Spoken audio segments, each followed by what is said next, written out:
Эсний асмуудаа шийж гэнэ. Хүүхдтэй хэрхэн туслах вэ? Өөрөө ашиглах нь хүүхдийн хөдөлгөөний чадвар бөгөөд ой хүрэх үедээ бүрэлддэг. Зарим хүүхдэд энэ нь тариа хожуу бий болдог. Энэ чадвар хүүхдэд 1 нас хагасаас өмнө заавал бий болсон байх ёстой. Хэрвээ хүүхэд 1 нас 6 сартай даас хож ихсээгүй, оролцогч гарахгүй байвал эмчид хандах хэрэгтэй.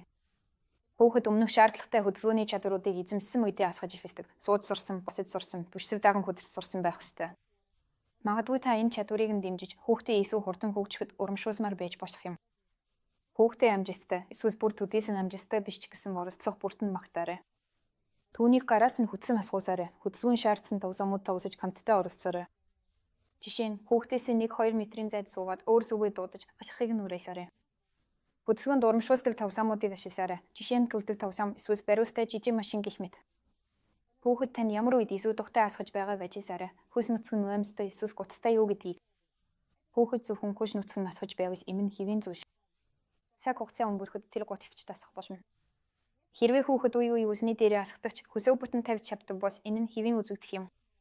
Харин зөвхөн үсний дээрээ асгадаг бол заавал хүүхдийн эмчид хандах хэрэгтэй. Сүүлчийн зүйл бол гутар.